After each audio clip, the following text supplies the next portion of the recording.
Welcome everyone to our Copy Clinic number 16. Today is September 19th. I just remembered it's my best friend's birthday. I need to make sure that I reach out to her today. Today we have a special treat.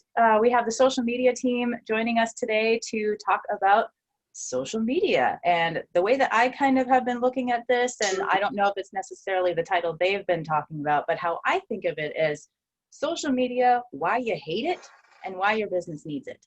So it's definitely a love-hate relationship. I personally can definitely relate. I do not enjoy social media. I don't spend a lot of time on social media, but I know how necessary it is for our businesses and the people that we work with, because that's where the audience is. So no matter your emotions about social media, it's a really, really necessary thing.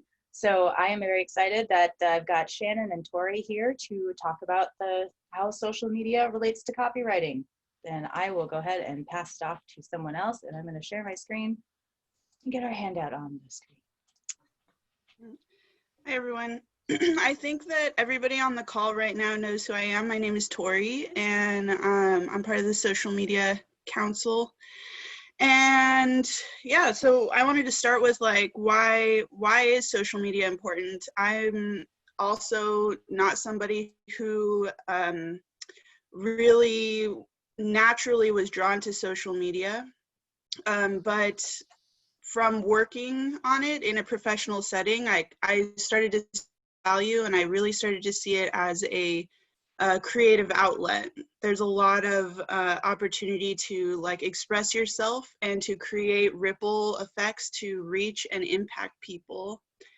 And so social media is entertainment and education and connection. There's so many different things that go into social media. You have to know a little bit about marketing, a little about like PR and copywriting and video editing and graphic design.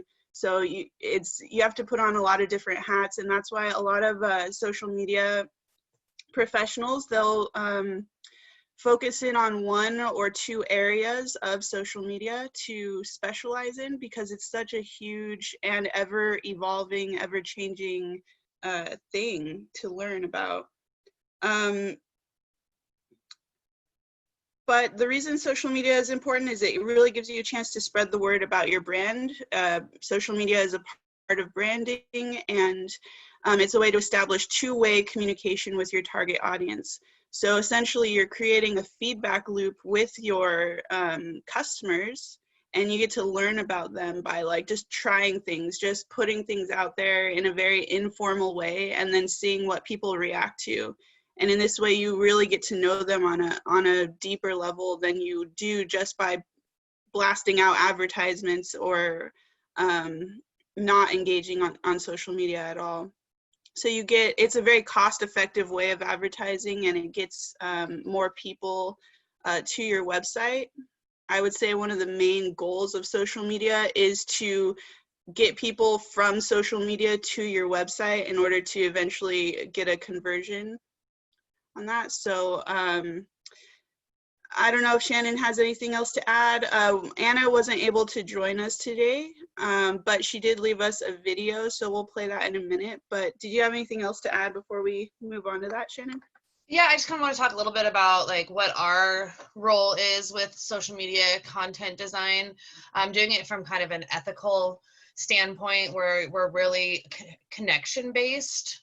Is really where our emphasis is at, and creating, not just putting out there, like if we're selling cheesecakes or working with the cheesecake company, that every single post isn't a picture of their cheesecake, but adding in different photo quotes, adding in community events that are happening in that area, and kind of adding value to the client as well to kind of spark that engagement. And so when they think about, oh, I'm at the store, I want to pick up some cheesecake bites, they're not just remembering those pictures, but they're remembering the feeling that they got from interacting with that company on social media, and then relating it hopefully to a conversion down the road.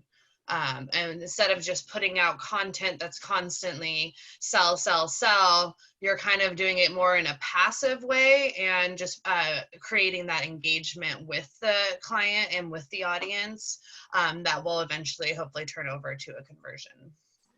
It's kind of like building a relationship. For right? sure. Mhm. For sure. Because I think it's, what is it, 7 touches? You touch them 7 times before a lot of times people will convert. And people aren't, I come from a background of real estate marketing.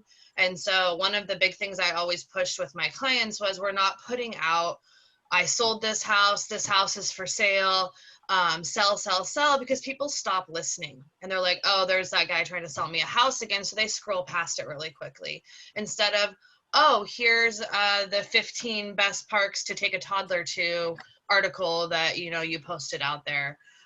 Or putting, a personal family photo, or, putting out like a photo quote or something like that, where people are going to stop and like, oh, that's interesting, I'm going to stop and read about this. And inadvertently, they're thinking in their head, oh, this person really knows what they're talking about with real estate. So down the road, when I'm ready to buy or sell, they're going to think of that person instead of having scrolled over them because they just keep posting the same thing about what product they're pushing. It's building trust. So, and we've many times on this in this clinic, we've used the analogy of dating. And so we'll kind of go there again. Like it's, you can't be sitting there screaming like, marry me, or have sex with me every single time. You've got to warm them up. You got to create some trust, create a relationship before, you can ask for something heavy like that. Yeah, I heard one quote once. It said that social media isn't king. Content isn't king. It's the kingdom. So, but you're creating like a culture around your brand. It's a really powerful way to create your branding and create like the personality of your company, basically, being on the ground and like talking directly with the people. And whenever I'm making content, I always think of the question, is this shareable? So like with something like real estate or something, if you can be a real estate agent or a company and you can get people to share your content, that's really, really great and amazing, because you wouldn't think that people would want to share something from a business like that.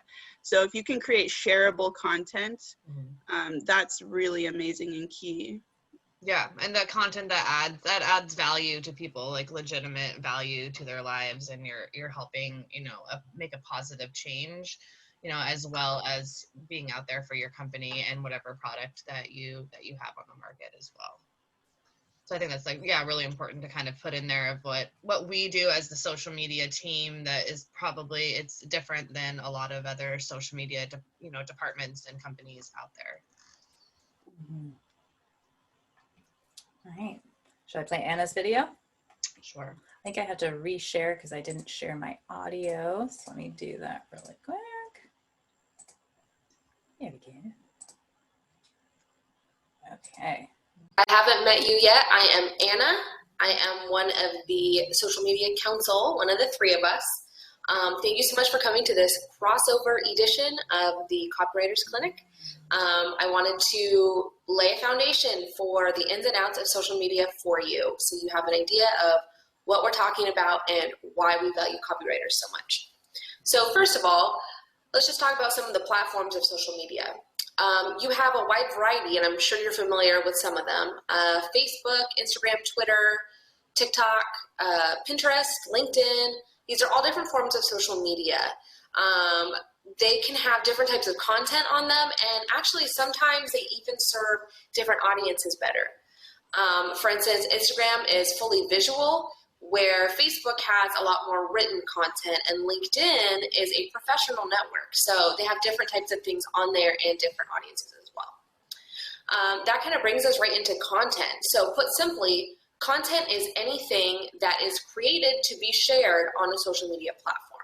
This can be videos, spreadsheets, PDFs, and graphics, just to name a few. Pretty much anything that you would see shared on social media is in its root form content, or just people's opinions, that too.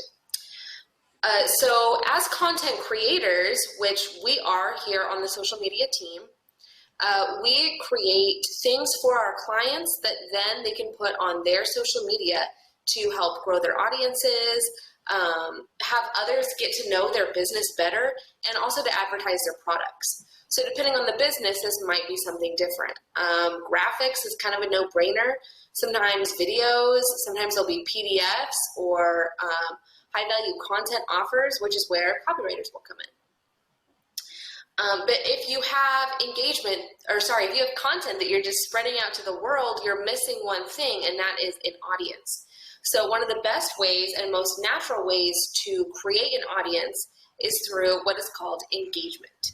So engagement essentially is interacting online with different profiles, different individuals, even different businesses, depending on what your business is, to just build a relationship with them and get to know them without ever pitching your offer.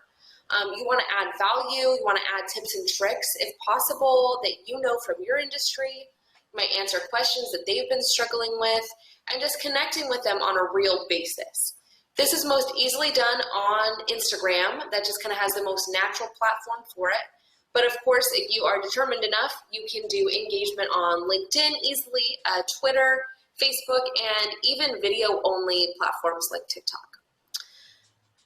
So that is a form of organic growth. So you're not spending any money doing this. You're just using your time, your brain, and the tools that you have at your disposal, such as hashtags on Instagram, or even like business groups on Facebook, where you all have something in common to kind of grow your relationship with your potential audience.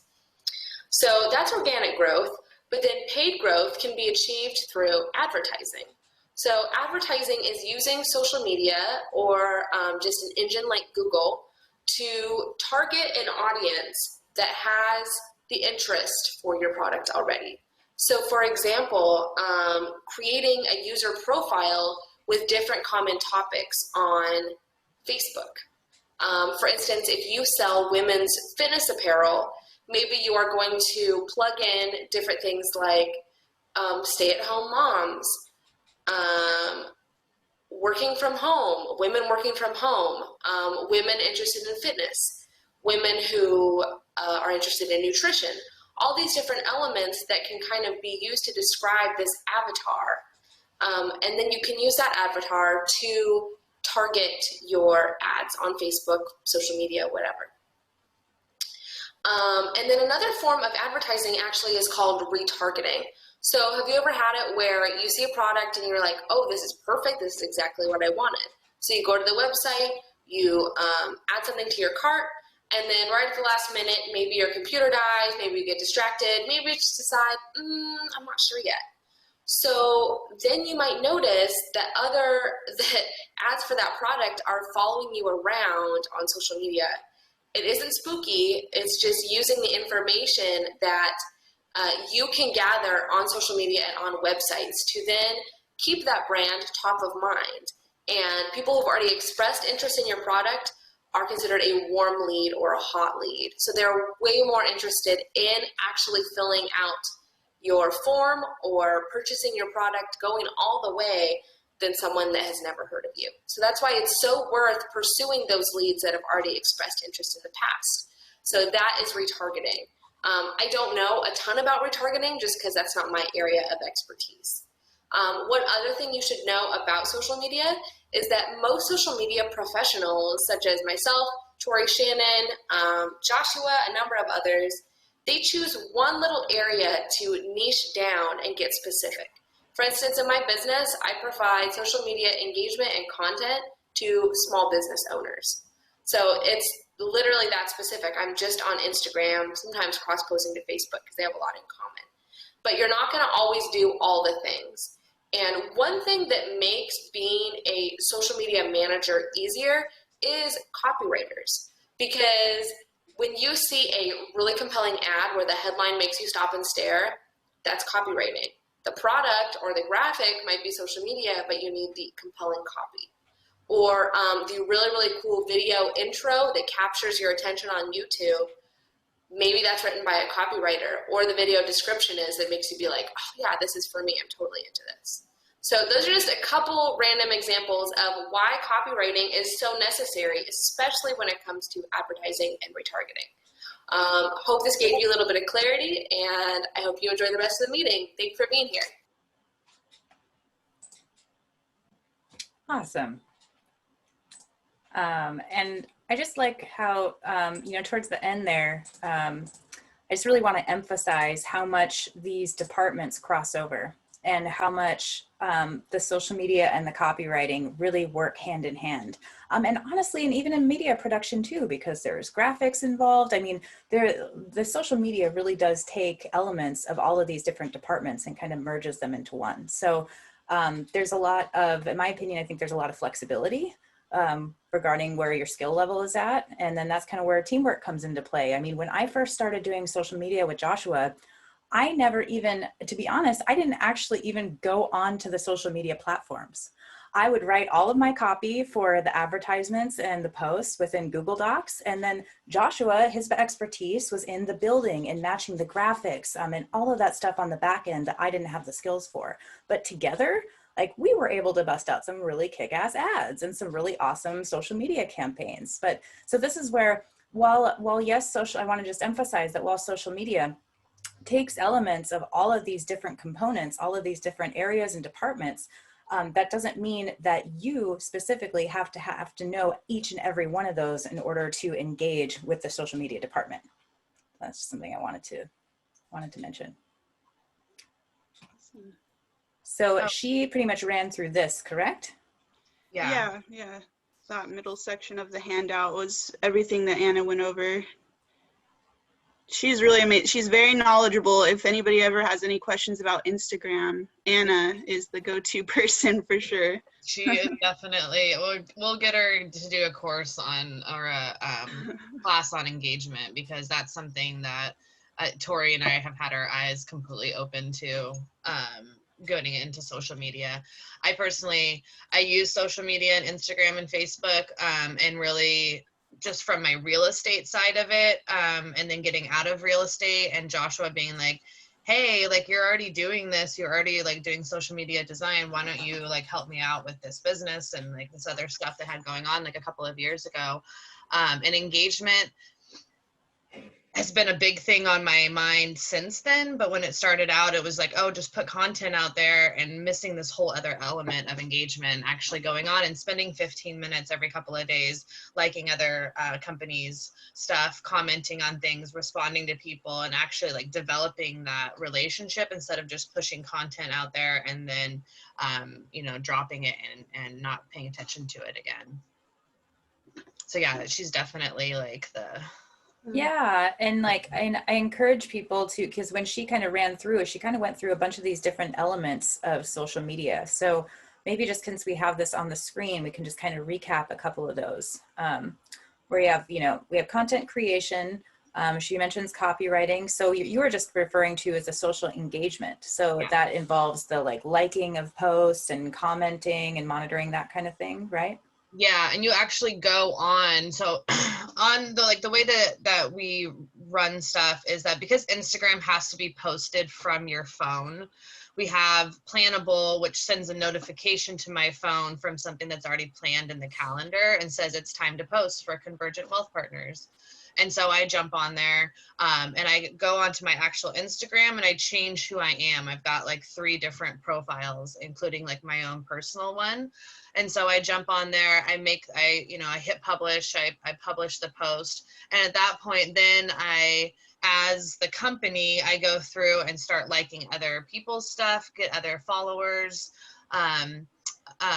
comment on other people's things, try and like get that conversation started and get that actual engagement going as the company itself off of my personal device. So it's a little bit tricky in that sense, but because you have to speak as the company, and especially for somebody like Convergent Wealth Partners, where he's managing huge wealth portfolios of millionaires. It's definitely a little bit of a challenge to like step into that role of something that I have no background in, whereas like doing, a cheesecake factory is a little bit, easier, to get behind. That's how, and then I go on with them as well and create that engagement. And so that's like one big piece that I think a lot of social media companies aren't looking at all the time is the actual engagement part and just pushing content out there. Mm-hmm. Yeah, I also wanted to point out that little note. I don't think she said anything about it in the video, but it's here in the notes about the algorithm. That's something I've been looking into a lot, is each platform has its own algorithm. It has its own rules about what it likes and does not like in posts. For example, in Instagram, you can add up to 30 hashtags to your post, but in Facebook, you would never want to do that. If you add more than two hashtags to a Facebook post, then the algorithm isn't going to favor that post, and people may not see it. So there's different things to understand about the algorithm, and one of those things is social engagement. The more you are active, there's a sweet spot of engagement. You want to be on there and you want to be active every day, but you don't want to overload the system, because if you're on there too often, it will also have a negative effect, because then Facebook will be, or whatever platform will say, whoa, you're putting out so much content, and they'll stop showing it to everybody because you're saturating the platform with your message. So Which is Tricky. also another reason why, like, a lot of times content managers will like have an emphasis and a niche in one platform, because there's so many different elements just like that. Or that Facebook prefers videos over just pictures, and so they'll push that more. And these things are ever changing, like they're continuously changing, so you have to stay up to date on not only what the trends are, but what the new algorithms are and what they're liking and not liking, so that we can like change what we're doing for our clients. It's tricky because those things are constantly changing. And with their policies too, like with advertising, Facebook's got like a huge list of guidelines, and if you violate those guidelines in your copy and your advertising, the ads will get flagged, and you get too many flags, and you can get booted out. You can get in timeout with Facebook. Yeah. Mm-hmm. We've had it with Convergent Wealth Partners of just putting COVID into any of the copy, and it gets flagged that we're trying, or it gets flat. I can't remember exactly what they said, but that we were trying to profit off of the pandemic or something. Right. By just even using the word, and even though it had nothing to do with, we weren't trying to sell anything or. Yeah, like there's it's tricky too, like you have to be careful about commenting on people's like emotional states. It's really tricky sometimes with the language, and just kind of shifting some words around and how you phrase things can get by. So it is really interesting. And I mean, I don't do as much social media writing as I used to, but when I do come across, like I had to write ads for Convergent, and same kind of thing where I had to go and review all those Facebook policies to like make sure that I was up to date, and and even still I was like, there's still a chance that some of these might get flagged and we might have to change some things. So yeah. I'd like to also mention, so everybody here, like, so when it comes to especially things like the advertising on social media, this is yet again where all of that work that you did in your audience research and building up your features and benefits, creating your halo strategy and your dream buyer avatars, this is where that like really, really comes into play. This is where you're in so many different elements, not just your copy, where you're able to then, you're speaking in benefits, you're able to really speak their language and everything that you learned from your research, but also this is where you're able to target. Now you have, because of all that research that you've done, you know your audience. So you know exactly what kind of people and demographics and interests that you want to target. So I stress it all the time, don't pass over that research. It's very, very important all the way through. And this is kind of like your doorway, right? Where this is like the doorway to your funnel, to your sales funnel. So how are you going to get people into your funnel? Well, you've got to hook them in. How do you do that? With something like an advertisement. So this is kind of like that doorway to get people into the funnel and start that train. Yeah, the audience research, after doing like the first one with Convergent Wealth Partners, and then going in to make my content and going back to that dream buyer avatar and back to the Halo worksheet, it was so easy to like come up with inspiration and content ideas and the copy and everything. It was just seamless. I just go on there and I'm like, oh, cool. We haven't talked about exit plan in a while. Let's find an article on that. And then, you know, follow that over with what the copy was based on what people had actually said, use that for the copy. And I feel like I've been like, yeah, Forrest Gumping my way through it up until this point where it was just like everything was on those Halo sheets and on the Dream Buyer avatar. Mhm. Like it's just solid gold. And when you do have a writer's block or you have like a creative block and you're like, I need to get, you know, 4 more posts made, you know, blah, blah, blah. Just being able to jump in there and being like, oh, boom, here we go. And it worked so effortlessly. It's amazing. It's like your copy starts to write itself. Yeah, very Mhm. much, very much. And retargeting, I know Anna briefly touched on this a little bit, but I want to touch on this again because retargeting is a really, really cool aspect of this. And yes, I know on, like she mentioned, on the receiving end, maybe sometimes it can feel a little bit creepy, but it's not as spooky as it sounds. I mean, essentially it is like, so this is where that, the engagement posts, all of those things really come into play, because when you're putting out engaging content and you get people that are liking that and sharing that, maybe even going so far as to go check out your website, all of those people are essentially being like saved in a data pool. And so with retargeting, you're able to create, take all of those leads that were previously cold leads, and this is where all of your posts, everything that you're putting out to them is meant to be engaging. It's not meant to sell. It's not meant to ask for anything. It's just specifically to provide some value and engage them. So this is the part where those cold leads turn into warm leads.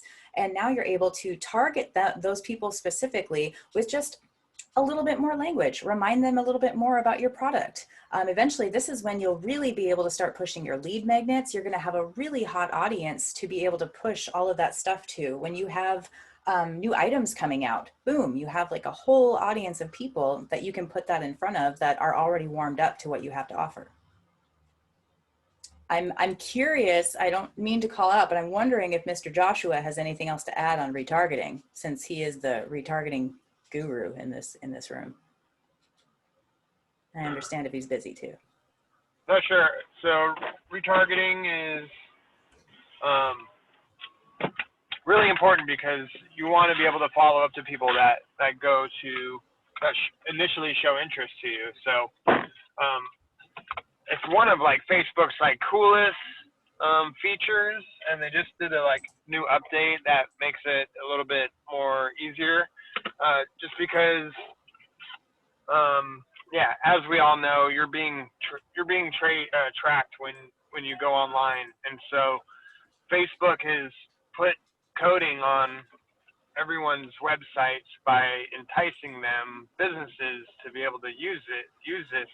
So their code's all over the place. So when you like see an ad or you click on an ad and you go to a website, what you do there is now being sent back to the command station of those ads. So we can see if you just view the page. We can see if you click to another page. We can see if you go and download anything, hit the contact button, and so with that information, we know that you're active and we know that you are showing some initial interest. Otherwise, you wouldn't be there in the first place. And so then we can send follow-up ads. And Sabri really has this like insane method of showing you multiple ads consecutively throughout the next like 7 days or 10 days, so that you then, because you show an interest, you now get exposed to like deeper and deeper concepts or identities of the brands, where you might see testimonials, or you might see a coupon, or you might see what makes this business unique. So it gives you the opportunity to really go deeper with sharing the story of your business, so that the customer can build trust and reinforce why they should take the action you're requesting of them. Thank you.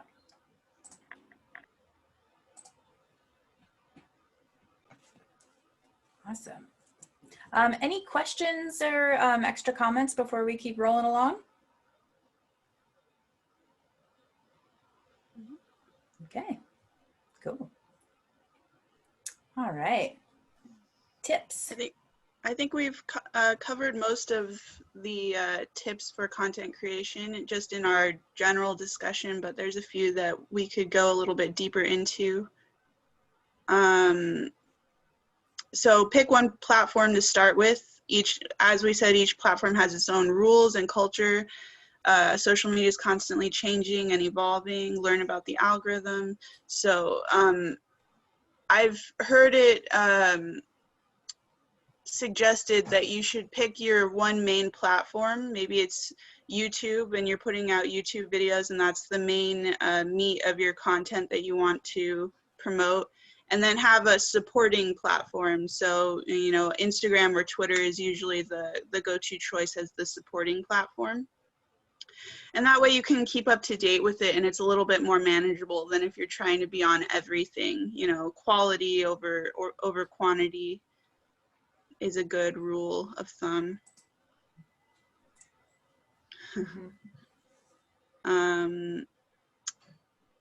Yeah, something that I do a lot of is gathering inspiration. So notice what kind of content catches your interest and start making a note of it. I have a few, for each industry, I have a few other industry leaders who are really killing it on social media, and so I use them as inspiration, and I go and I see what is the competition doing on social media, and how can we do even better than that? What are they doing and how can we improve on that?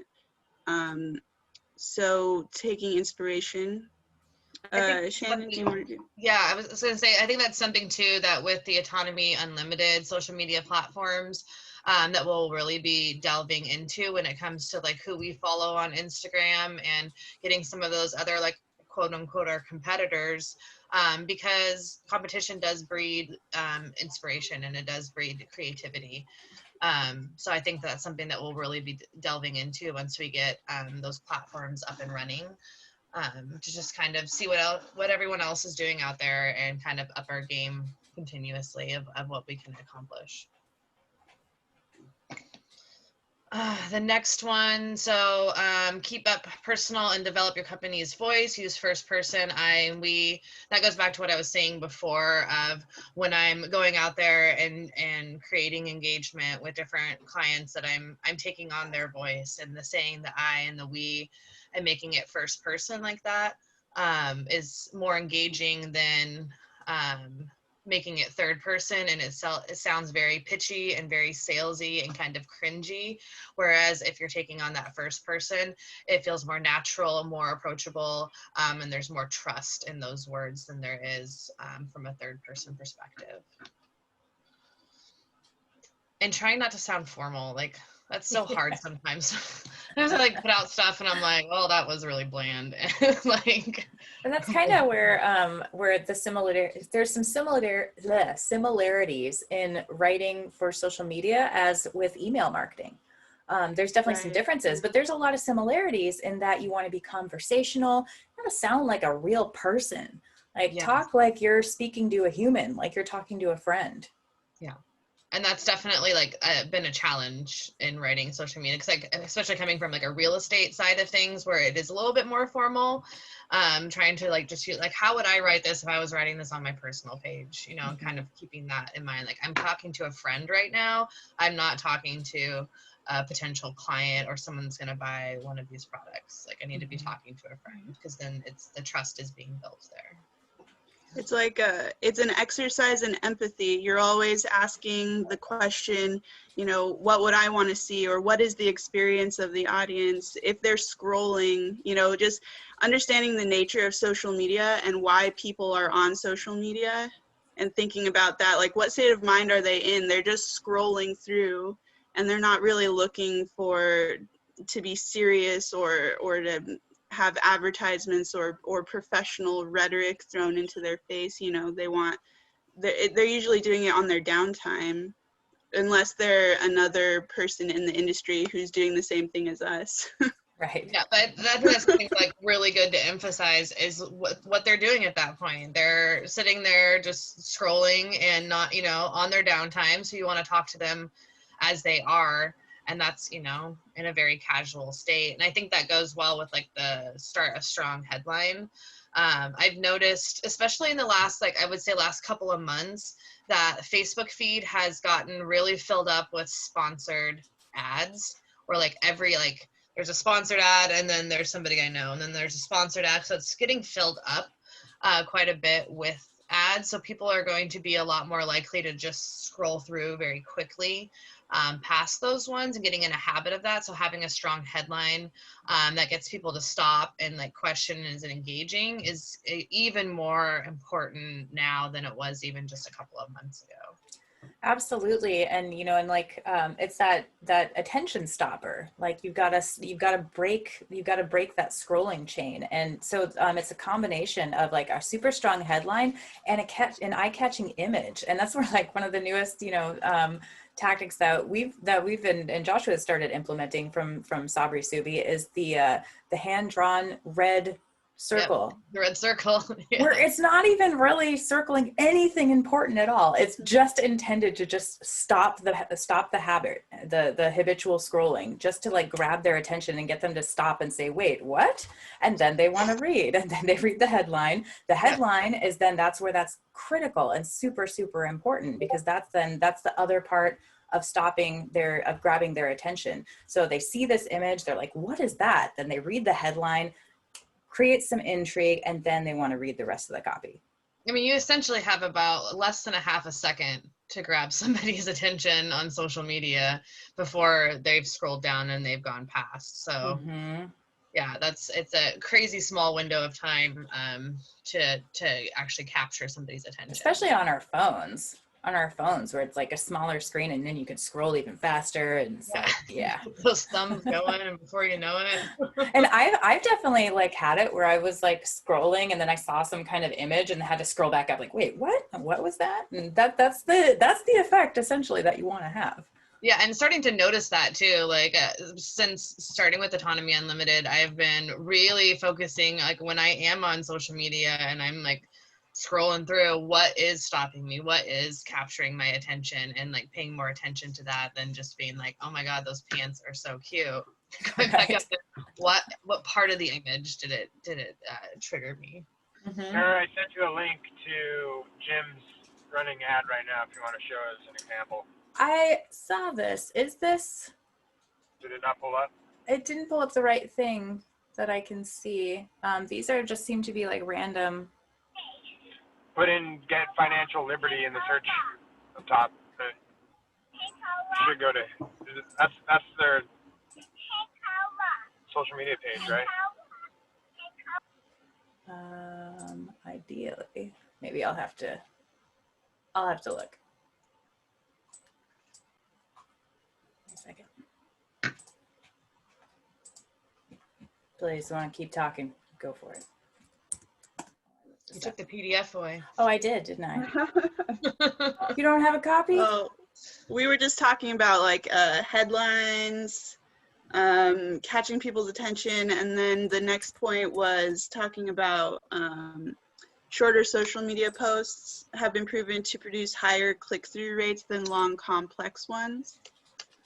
And and I would say with that, each platform is different. Some people really appreciate the long form, where you really tell a story with it, but the headline should be very short and attention grabbing. And then, if you want to write a longer form, I've seen people essentially write a mini blog post just right in their Facebook post, and I've seen them do really well, but in general, the shorter posts perform better. And I think having a variety of them as well. Whereas if you have that longer form that you have an ad or a post, that's essentially the same information, but in short form. And that's, something that Joshua does quite a bit with comparing ads back and forth to each other, which ones are going to be. Yeah. And so that's a whole other element is, on the back end, all of the testing that happens. Where, you know, on the front end, when you're just on like the consumer, on the receiver, you know, you may only see like 1 or 2 ads from this company or this person. But what's really been happening is like a ton of testing on the back end, where we're testing like 50 to 100, sometimes more ads across each other. So, you know, we'll have, as the copywriter, you would write some varieties of copy. So for example, so we're looking at here, and let's see, let's just kind of look at one of these. So here's, like we talked about, here's that, that hand-drawn red circle, just circling something random, but all that's meant is just to grab the attention, and it's just to stop them in their tracks. This down here, this is considered the headline. So this is kind of the next element. So when I'm writing copy for Facebook ads, I'm writing about at a minimum of about 5 variations of this headline. 5 different ways that we could do this so that we can test them against each other. Down underneath this smaller text right underneath here, the build your fortress, that's the link description. That's another one where I would usually around like between 3 and 5 variations of the link description. And what that's really kind of doing is backing up your headline. Your headline is meant to create intrigue. Sometimes can be like a big promise, but you know, it's trying to just like grab their attention and invoke curiosity. And this just kind of seals the deal. So then this is, you know, considered your body copy. And there's a couple things to note here, how it just opened up. So the copy that you have up on top here, before it'll have like a see more, before you'll have to, you know, click to read the rest. You want that to, the entire point of that is just to create enough curiosity where they want to see the rest. So it's all about just like building the curiosity, building the intrigue, getting them to just want to read more. And then you're getting into your copy. This one in particular is offering a 17-minute video that's gonna then lead to, and then part of their sales funnel, then it's gonna lead into a webinar, which will ultimately lead to a conversion. So these ads have been performing really, really well. I didn't actually do a whole lot for the copy on these ads. Jim Hood wrote the base copy himself, and then Anna came in, and that woman just like beefed it up and made these ads like phenomenal, and they've been performing so well. I'm not even sure she fully knows that yet. I'll have to tell her how well these are doing. These are just some Awesome. examples. Yeah, and so we'll test, you know, so with the body copy, I usually like to play around. So I'll have, I usually do around 2, maybe 3 variations of some long form copy, sometimes often even like much longer than this. This I can consider to be like a medium length copy. So I'll usually do some variations around 2 or 3 long form, and then a handful of short form copy. And that's when I'm like really going all out. When it's like maybe a smaller client or a smaller campaign, I'll do a little bit less, but definitely wanting to have variations of the headline and link description, and at least a couple versions of the ad copy to choose from. Because then it's all about the testing. The testing, then Joshua comes in, and I know he's gonna be training Anna in the future too, but he comes in on the back end, creates a bunch of media, and then we're testing everything against each other. So you have all of these headlines, link descriptions, body copy, and images. So this is where we end up with like, you know, sometimes 100 different ads being tested against each other. And then we're just able to find out what performs the best, what's getting the best click-through rate. So then after, you know, a week or 2, we can like hone in all of the budget for those ads into the best performing ones. I feel like I went a little long-winded there. I hope that was clear. It really brings us back to the discussion about creating the voice, the brand voice, and how you want to present yourself, and the idea of being formal or informal. And I think that being informal is one thing, and then being professional is another thing. You can be informal and professional at the same time. Like I noticed in this, with this client, you didn't use any emojis, right? But with another client, you might use emojis, and it just depends on what their brand voice is. Absolutely. And so that's something to consider. That's an excellent point. Knowing when and when not to use emojis. It is. The real thing. Yeah, and you don't want to really use emojis with Ruby personalities, but sapphires and pearls they really enjoy them, and emeralds get them and understand them, you know. But rubies, I don't know. They're like, okay, that's not serious. That's not professional. So that's an excellent point. Yeah, it can make or break trust. Yeah, I could see when to use and not use emojis as being a whole other separate topic for another clinic. McMillan actually has a course on the improper use of emojis at opportune times to ruin relationships. Yeah, I've got it down to an art at this point. Right, and knowing the second meanings of emojis, like how it's almost like a whole other version of slang. Like eggplant emoji, you don't want to put that with your with your copy about, you know, if you're actually using it as an eggplant, it just Get a little tricky. yeah. Let's see.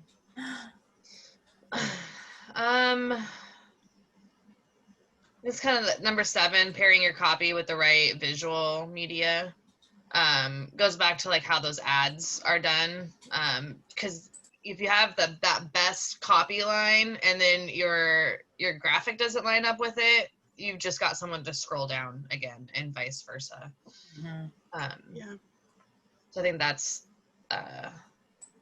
a huge issue for people coming in, like for businesses in general, of doing their social media, is like, one, they don't have the creativity and the time to like put into it, and they don't line those two up. So they're just putting out content that isn't engaging to people, and then it's just a waste of time, you know, for everybody.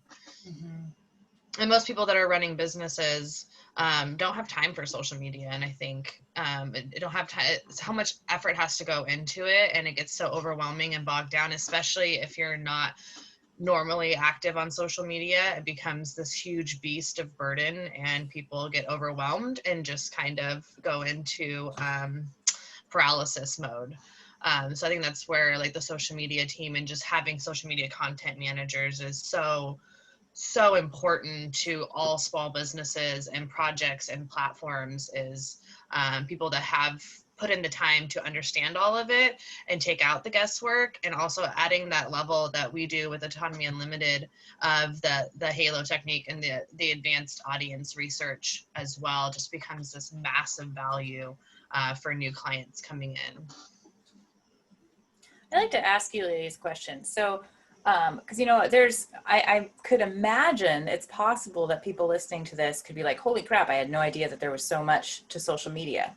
So, you know, we're going over a lot of things today. I guess what I want to ask you is, would you say that this is a really big learning curve for someone if they were really kind of needing to get into a situation of like wanting to freelance and really wanting to maybe get into some work fast? Would you say this is something that has a huge learning curve to it? I don't think so. I think it's really easy to get started, and once you know some of the basics, you can start putting content out there and you can have some level of success, but there's always more to learn with social media.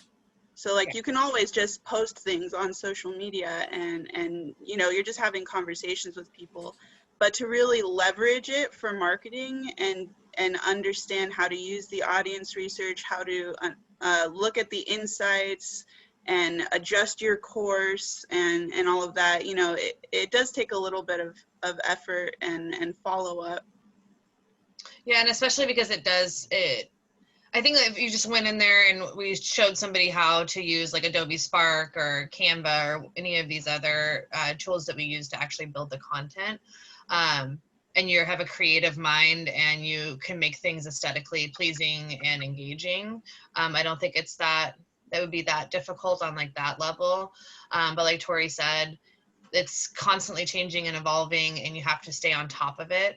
And learning all the different ins and outs, I think, would be a bigger learning curve. And a lot of that just comes with experience. It comes with taking courses. It comes with researching other people and how they're doing it, having other like-minded people around. But it really comes down to kind of like experience, and then staying on top of like all the different tools and platforms and what's going on with them. So I don't think you ever, like, anyone's a complete master at social media, because like it's like one of those things, like you buy the brand new, you know, iPhone, and it's so cool and you're like really excited about it, and then 3 months later they come out with a new version. You're like, oh. Right. And it's also just about learning about a new culture, kind of. It's like if you spend 15 minutes a day doing social engagement, you kind of learn how the culture is on that platform, right? So you go on to Instagram, and just by spending time on there and commenting on other people's posts and seeing what's out there, you kind of get a feel for what the culture is. And then it becomes very intuitive, the same as it would be learning a culture in person, you know.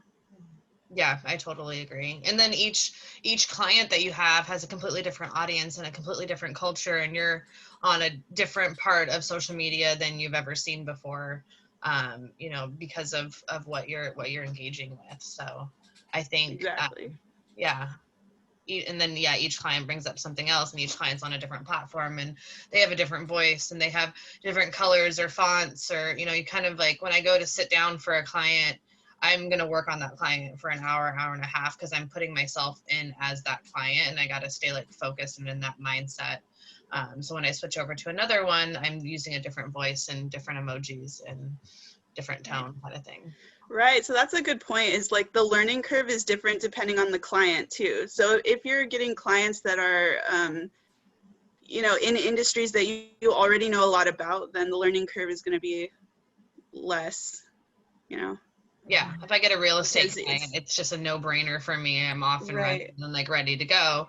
But whereas like, you know, like Chuck at Bay Foods, I had to do a bunch of just research on one, eating their cheesecakes, and then two, like actually going in there and looking at their website, going through all of it, looking at all of the old Instagram that they have, all their old Facebook, reading all of the comments, kind of like seeing how the copy was written so that I can take on that voice. And as well of like, you know, that's kind of one of the initial things of onboarding a client, is finding out how they want to sound and what they, you know, want to put out there, what their vision for what people are going to see on their public, because you're essentially like a PR rep at that point, what their public face is going to be, because you're going to be the voice of that company on social media.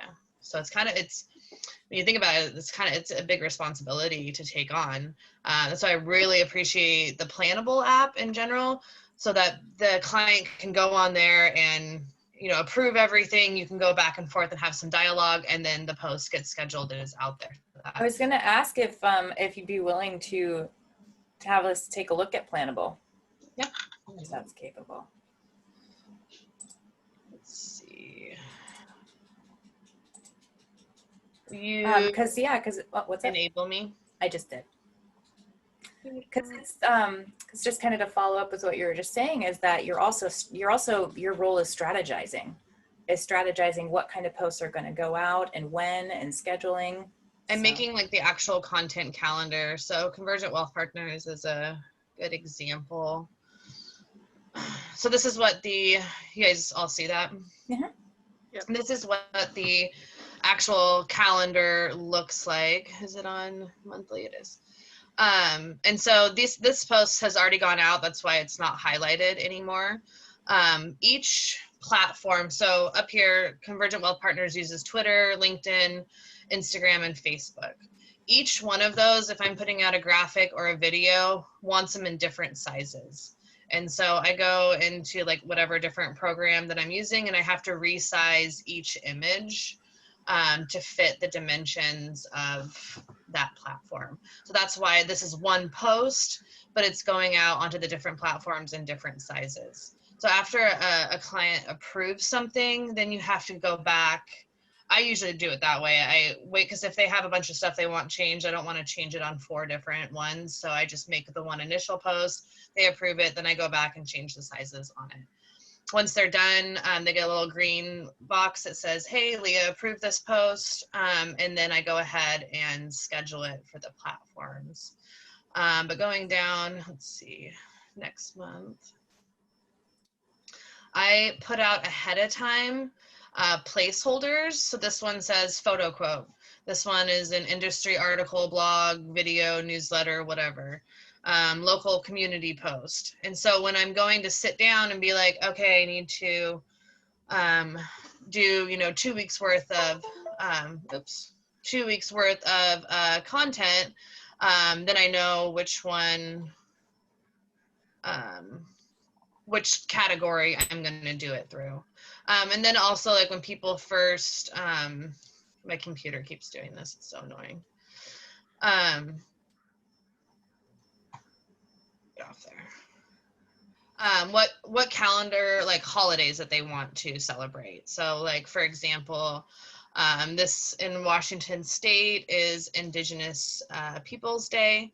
And so they wanted to make sure that that was acknowledged. And so I found a quote by Chief Seattle of the Duwamish tribe, put in, you know, this nice graphic and the quote, and knew that that was going to go out on that day. And I kind of put those out for like a couple of months. So I know I can just sit down and be like, okay, I need to do a photo quote, I need to do this, and it's really effortless and I noticed with that one, like all the hashtags. Is that normal to have that many? So what I'll do is when I go back to do this one, this is for Instagram. I'll split this. I'll split this apart. I can actually just do it right now. Ungroup it. And then when I go back to the Facebook one, Facebook you don't want that many hashtags on it. And so I'll go back in here, and that's where like I build the whole post, and then we'll go through and delete and just have that many. So I remembered you saying that before. That's why I was like curious. So yeah, so I just hadn't broken that one apart. Instagram is the only one that we do 30. We do the full 30 amount on. The rest, we kind of just pick and choose. And one of the other things with hashtag, we do hashtag research, where we actually like build out, you know, like I do like different categories and then all the different hashtags for those, and then you pick and choose certain amounts of them for each post and make sure that they're different. Because with the algorithms, if you do the same exact hashtags every single time, you're not going to get the views that you want if you're not changing them up every time. Like, so for this post, because it's about Indigenous Peoples Day, I actually went and researched additional hashtags just for this one particular post so that it was congruent with the topic on hand. But for a lot of the different clients, we have set hashtags that we use, and we can just pull them up, take out 5 of them from here, 5 of them from here, and kind of build it as needed. Yeah, so that's another part of the onboarding process for a new client is we do like a strategy report, and part of that is creating I call it a content recipe, which is basically like what is the rotation of content that you want to make? What are the different types? So she had like a photo quote, and then she was going to share an article or a newsletter. And so having like a set rotation is really helpful so that you can, like, for example, with quotes, you could collect like 50 quotes at a time, and then that will really streamline the content creation process later on, where you can just have all of those quotes in one document and then just pull them and make a whole bunch of them as a batch at one time. So same thing with like the articles and newsletters and stuff like that with like Convergent Well partners and stuff. I give them like 5 different articles. They pick which ones they want or don't want, and then I can go out and do 3 different posts at one time, making it more efficient in general. I imagine that's like one of the really hard things for businesses and individuals to do on their own is like, okay, crap, what am I going to post today? What am I going to share today? And this just like takes all of that out of the equation. And then as you can see, like going down, like for the next month, I know that like, okay, we're going to do a photo quote every other week, and we're doing an industry blog, you know, so it just kind of, okay, 2 weeks later, do it, 2 weeks later, do it. And so it makes it so much easier, and it makes the client feel really supported as well, that they know that we've got it under control. Because a lot of the biggest thing with clients, I think is one of the big things we kept reading in the audience research that we did for Autonomy Unlimited was, do I even have anything worth sharing? Like, it's so much work. I don't know what to put out there. And then they're trying to like run their businesses and actually like get their businesses going, and then having to tackle this, you know, what seems like a monstrous beast of social media. Right. Come up with engaging content. It gets overwhelming, and that's, I think I haven't heard of a business that doesn't feel this way when it comes to like small businesses. Totally. All right, you got your 80-20 rule. Right. So yeah, with the content recipe and that rotation of the different types of content, keeping in mind the 80-20 rule where not everyone should be a promotional call to action post. Every few posts you can do that, but then the majority of your posts should be just adding value, adding entertainment, education, and with the focus being on just connection and brand awareness. Yeah, and that's a big one because most people just want to pump out their product continuously. And like I said before, like with real estate, you just scroll right over them because you're tired of hearing about the house that they have for sale or what their cheesecake bites look like, or any of those kind of things. So it's really important to like be adding all of that entertaining value as well, to get people to stop and actually like consider your product. I know for everyone here, I know that that Daniel's book club, I believe, is started a few minutes ago. So I just wanted to point out that if you have any burning questions that you'd really like to get out, we'll be wrapping up here shortly. But if you have any burning questions, feel free to unmute and let us know, so we can roll into takeaways. Yeah, I was interested because it looks like you have different frequencies of engagement. And it looks like, in some cases there's every other day, and you mentioned something about every other week. So is that something that varies per platform? Is that something that varies per industry?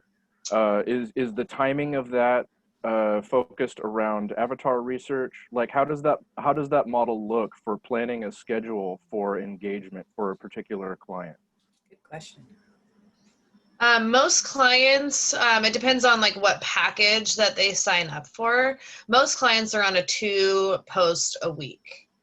And so we kind of, for me, and I think for Tori as well, we kind of build that recipe and that what content categories, whether it be photo quotes or, an ad or a news article or something like that, usually goes on a bi-weekly basis.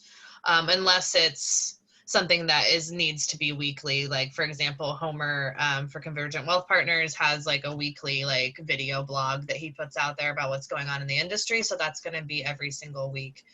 You don't want to oversaturate. I would never recommend to a client to do more than 4 posts a week, because then you're kind of oversaturating the audience with stuff. But most people are on a 2 post a week. And those categories usually rotate bi-weekly so that they're spread out. And then you never want to post every single Wednesday a photo quote, kind of thing. So it looks sporadic on there, but it's actually pretty well like laid out of what we're looking for. So, and then the times as well. Most times you post between like 9 o'clock and 5 o'clock. People are you have in the back end analytics of Facebook when people are viewing your stuff the most, and kind of take it away from that as well, of like actual times to post. Right. I would also add, there are some clients that we're more collaborative with. So we may be only adding 2 posts or 3 posts to their calendar to go out there, but then they are taking the initiative and they're doing their own social engagement and they're putting out their own posts, and they're doing something that we don't really do a lot of, is like Facebook and Instagram stories, which is more like in the moment, behind the scenes content that we really couldn't create because we're not there. We're not in the business. We're not behind the scenes. So each platform does have its own like posting frequency, what the algorithm likes. Like you don't want to post that much on Facebook, but on Instagram, for example, you could get away with posting once or twice a day, and that would actually improve your results. But each platform is different. And there's also platforms that put more emphasis on like reposting other people's content. So that's something else to consider as well. where it doesn't necessarily have to be all original content that you're putting out there, and it really does just depend on the platform. But what we offer through Autonomy Unlimited is a little bit more just like supportive. You need to be putting something out there and we can help you, but if you really want to see like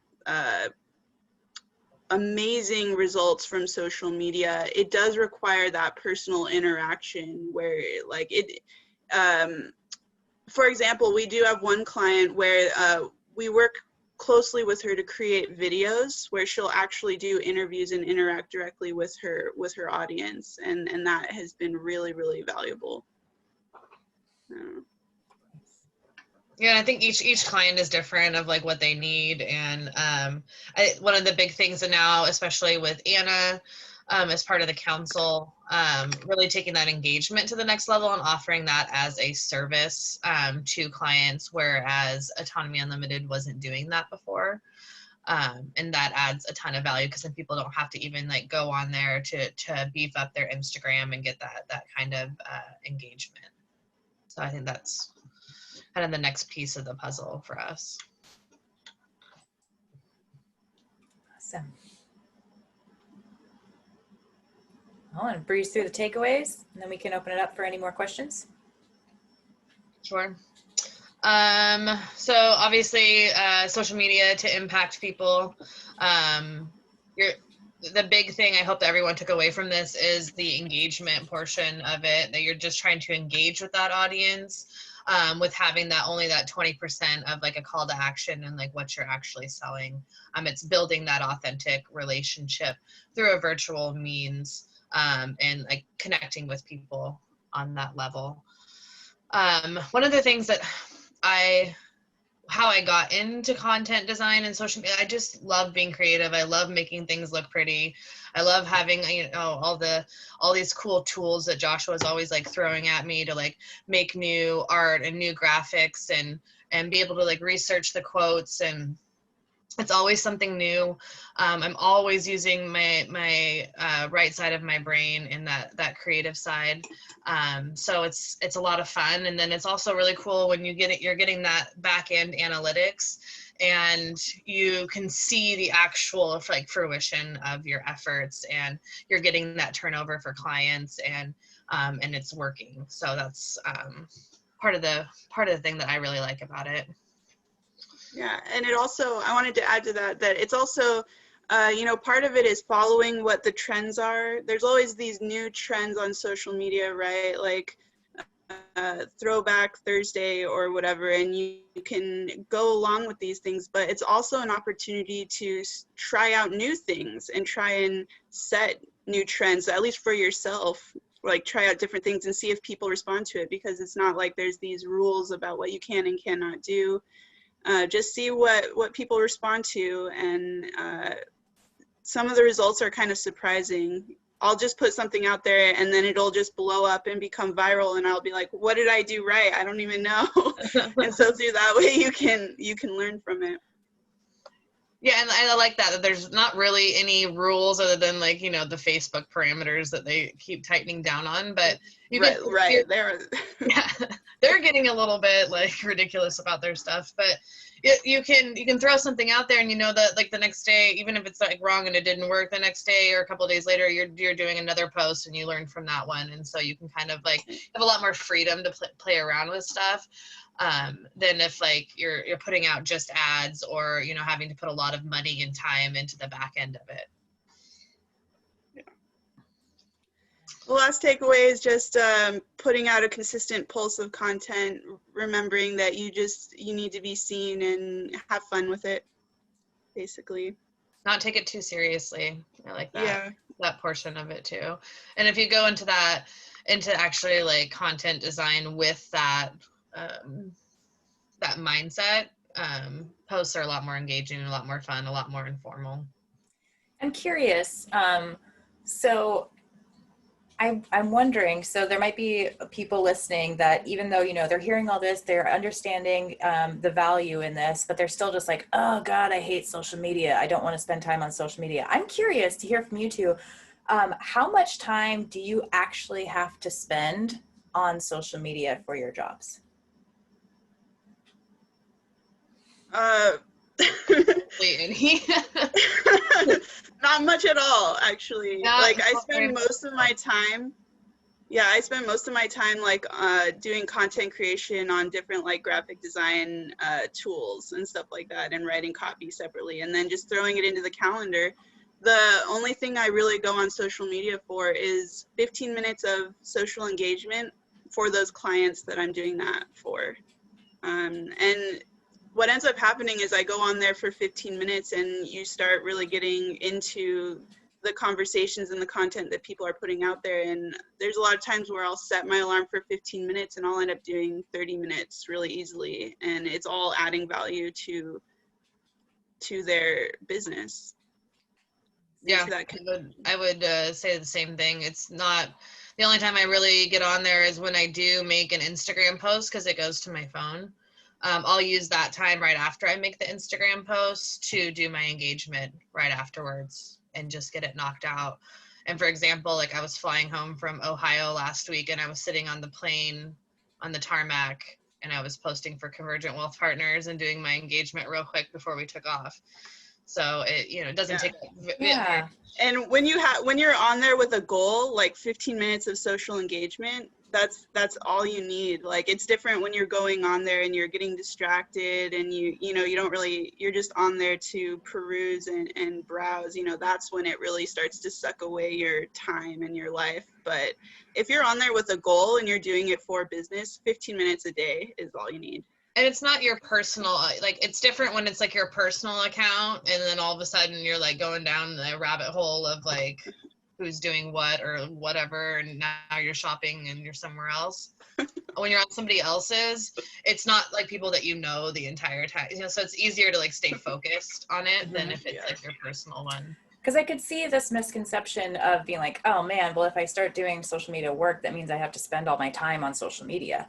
And so I just really wanted to like add some clarity to that, where that's not necessarily the case. And and you can still keep up with the trends and what's going on with social media without getting sucked into it and without exactly like getting distracted and like going down these rabbit holes. But when you're in there with a purpose, with a vision, you're not needing to spend all hours and hours and hours on social media. Mode, you're in that like I'm the client, kind of mode. Like I personally like don't have a Facebook app on my phone. And the only thing I have on there is Instagram, just because it is such a rabbit hole. And I'd be like, go onto my phone to like check my bank account. Before I knew it, I was on Facebook reading some article, and then I was shopping, and I'm like, whoa, like how did I get here? So I just took it off my phone, completely. But when you're going in, for your client, sorry guys. I'm gonna mute Shannon. Oh. No, sorry, there's a squirrel outside or something. When you're on there for a client, it's a lot easier to stay focused. That's where I was going with that. Cool. We had a little bit of a potential practice assignment if people want to work on this. You want to give a little context? Yeah, so this is Joshua sent me this morning or last night. This actual piece of content was made by the client, I think. Correct me if I'm wrong, Joshua. So this already came like completed, and they just had their cheesecake bites are now available in 1,500 Kroger stores all throughout the United States, which is a huge deal. They're from the Bellingham area, so they're a super small company.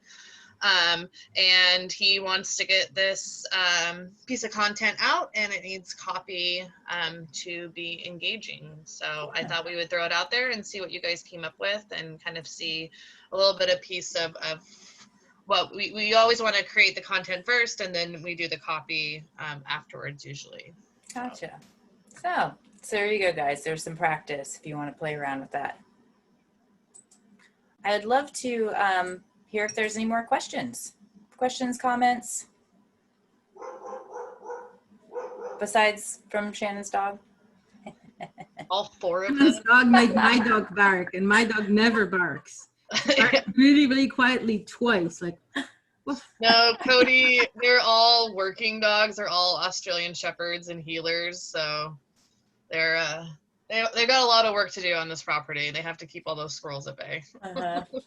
That's important. It is very important. We're very safe here. That's good. I just wanted to thank you guys for doing this presentation. Really good job. Much more organized than we normally are. Hey? I know. Well done. Gabriel, you were right. I just rolled out of bed, threw a pile of laundry. Don't think too much We about spend it. usually we spend exactly almost 9.5 minutes on content creation. Maybe 10 if we're really like, you know, having a hard time. Right. Well, there's 3 of us, so that adds up to a good amount. It definitely it really helps to have all 3 of us. No. The 3 of us spend 9.5 minutes together, and then that's it. And then boom, clinic is planned. We got this. Uh-huh. You guys, I think maybe we're like over prepared, but just saying. That's great. That's a good, I'll take that as a good problem to have.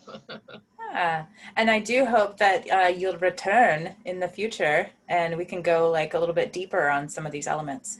I would definitely love to, you know, Facebook ads, like that's something that I could definitely talk about for an hour. Sadly, no. That's definitely something though that I could totally soapbox for an hour about Facebook ads and, you know, the anatomy of a Facebook ad and writing all the copy and the outline document that we use to create all that. There's a ton of things that go into a lot of these elements. So we could definitely go a lot deeper into these in the future. I think that if you guys want to, we can come into your clinic and talk about not breaking trust and the psychological reasons about professionals versus trust. But you're pretty good at that, Tori. I was just thinking of something we can do for you guys, but I don't know. Well, and I don't know That would if, be cool. yeah, are you guys, do you know if you're gonna do like a similar type clinic? I know Tori and I were talking recently and we talked about like, they'll be making like some nice like walkthrough and tutorial videos and stuff. And there might be a chance to do like a little bit more interactive clinics, but if nothing else, you know, you could come back and be part of this clinic and we could work on content and people can bring what they're working on for social media and we could work on it together. So there's lots of options. Yeah, I think that that's definitely like in the works with the SoMe lab. We're getting the Autonomy Unlimited platforms up and going and all of that. So this month of September has been strictly dedicated to that. So I don't know, I kind of see it happening toward like the end of October, maybe even before that. I don't know. What do you think, Tori? Yeah, that sounds about right with what I was envisioning for our timeline. Because, yeah, I'm making some tutorial videos like Kara said. We don't have like a weekly lab right now, or clinic, I mean, but we would like to do one at least once a month. And so that would be good. And I like the topic idea, not breaking trust. Mm-hmm. So I would love to do that. Yeah. Well, I was just thinking of a way we can pay you back for this excellent presentation. Oh. If there's anything we can do for you guys. No, this is great. Thanks for having us. This is really fun. Yeah, it was really fun. It was a lot easier than I thought it was going to be too. See? Yeah. We have fun You here. get it. 9.5 minutes, plenty. But I'm going to duck out and go to Daniel's club. But thanks very much, you guys. You're awesome. Hi, good to see you. Thanks, Agnieszka. Thanks. See ya. Right. Any other questions or anything before we wrap up for today? Questions, comments, concerns?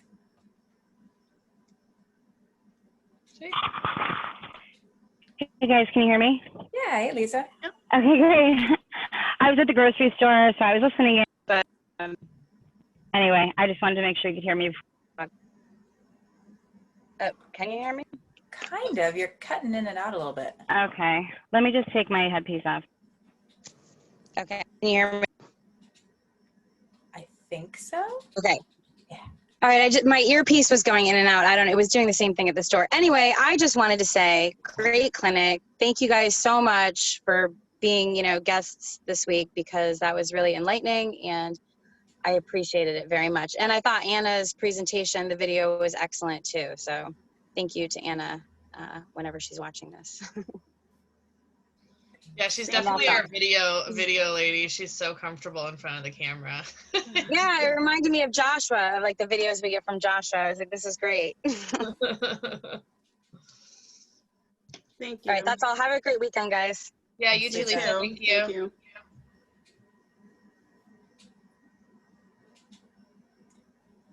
All right, we good, guys? Anyone All else? right. Well, I I've just want to enjoyed say y'all this. are awesome, and I appreciate the presentation. Thanks, Thanks, Gabriel. Gabriel. All right. Thanks, everyone. Have a fabulous rest of your Saturday. Hey, maybe we'll see you for Do It Live in, I think, an hour and a half. That's happening today, right? Is that the first one at noon today? I think so. Okay. Cool. All right. All right. That's a wrap. Have a good one, everyone. Bye, guys. Bye. Thanks, Tori and Shannon. You're welcome. Yeah.